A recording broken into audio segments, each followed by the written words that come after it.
It was the 8th of 11th of 2023. We have this outage, optus. About 10 million users, business, telecom, whatever, alright, has been affected, impact.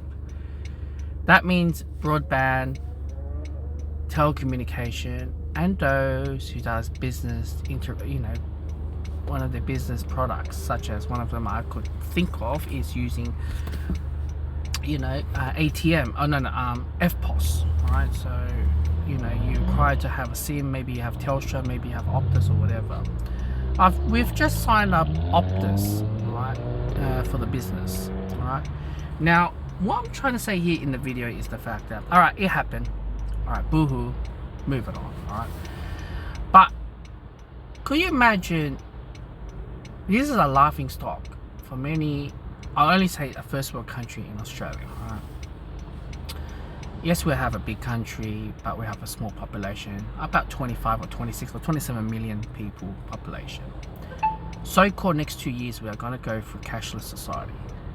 Maybe after that, majority of the people nowadays is using phones to use as a cashless or smart devices, right? Wearable devices to tap, just to do their payments, whatever. Whatever how it is. Now, Optus has claimed, for those who doesn't know, Optus is like basically the second largest telecommunication in Australia, right? Now, if Optus has claimed it was due to a failure or service update between 2 p.m. to 4 p.m. right? 2 a.m. to 4 a.m. during midnight, right? And it failed, and now the entire Australia network went down just for Optus. How can you let loosely like that? Because you have workers monitoring this whole thing, 24/7, right? You have thousands of workers day and night, or 10,000 workers day and night working. How will you let this slip? Or, last year Optus has copped it really hard for having their system being hacked, information's being stolen by the hackers. That was the news. And this year it's like that. And now they claim it's not a hacker's problem, it's a worker's problem. Or at the beginning they were mentioning about maybe it's the heat wave that destroyed the whole thing. I don't know how am I going to say this, because in today's world you have cloud-based, right? Maybe they reformat something, or to have a nation.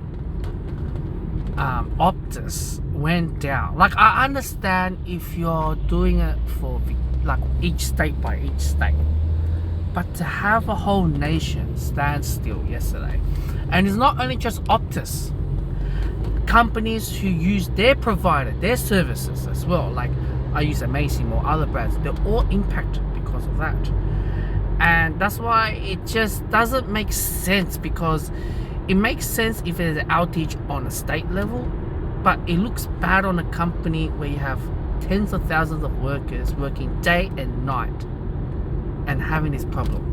This is a major, I don't know how often, like I said, I don't work telecommunication, but to have a system update between 2 to 4 a.m, maybe monthly or weekly or yearly or quarterly, I don't know how it works, but to have this not working and to have this outage, how can we move forward as a cashless society? Honestly, and the 5G network and the outage. The news are bombarding now that people are going different providers, like Vodafone or Telstra, and they're bombarded new sign-ups. They can't, the whole thing, just new customers. So Optus is losing a lot of customers, but at the same time, what's the real news is coming out? And for me as a business owner, for my partner we just signed up for Optus, this is a very scary thing. So that's about it. That's what I'm trying to say here. But this is very, very scary to know where is this leading to. It's very difficult.